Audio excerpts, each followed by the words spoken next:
Hey folks, PBusardo, or in this case, for this video, hello, my fellow Americans, because that's who I'd like to talk to. Do you get it now? Do you understand now? Do you see what it's like now? Do you see what it's like to lose your rights and your freedoms and your civil liberties? To lose your ability to earn a living or to save the business that you worked so hard to create? Do you get it now? It's not a lot of fun, is it? And this is for a legitimate reason, for a good reason, although there are people out there that will argue even that, for a real epidemic or pandemic. What if you were to lose your rights and your freedoms and your civil liberties and your ability to earn a living and your ability to save the business that you worked so hard on for a made-up epidemic, for a fabricated epidemic? Like the teen vaping epidemic. An epidemic, by the way, that didn't kill a single person. So maybe now the CDC and the WHO, who enjoyed talking about the teen vaping epidemic, understands what a real epidemic is. Maybe they should have been more focused on important stuff and not fabricated epidemics. Now you might say, well, what about the vaping-related deaths? What about 𝗍𝗵𝗲𝗀𝗍 that I've heard about?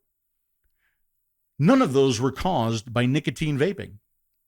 They were caused by illicit, illegal THC cartridges that drug dealers added vitamin E acetate to increase their profits. Drug dealers. Oh, and by the way, people buying illegal street drugs. But I don't want to talk about that. Because none of us feel that kids should be vaping, that children should be vaping. We don't want kids to vape. We don't want children to vape. But we as adults don't want to lose our rights, our freedoms, our civil liberties, and our ability to use a product that we enjoy. I don't want to lose my rights to use those products.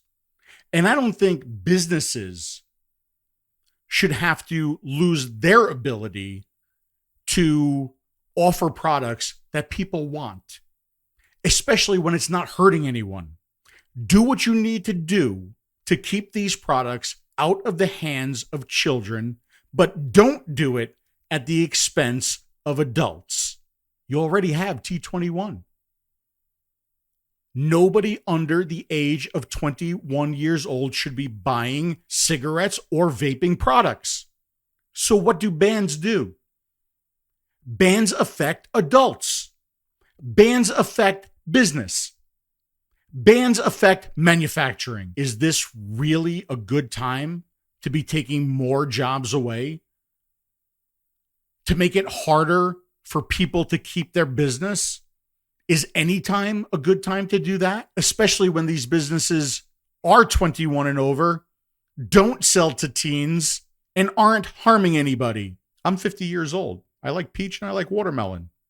I would imagine that you as an adult also enjoy flavors. It would be terrible if the only thing we had was vanilla. That would be terrible. And I know what a lot of you think.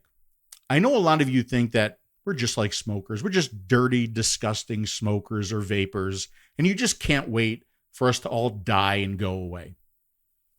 But we're not. We're American citizens just like you.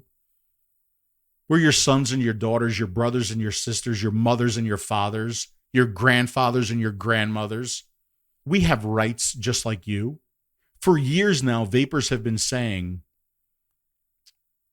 what happens when they come after your rights and your freedoms and your civil liberties? You're getting a taste of it right now. Again, not very fun, is it? Even if it is for a good reason. You have every right to go into a Starbucks. Well, not right now, but you will soon have every right to go into a Starbucks and order your favorite, your most delicious, your most flavorful caffeinated beverage. We want the same rights, the same freedoms as you. Thanks for watching, and I'll see you again soon.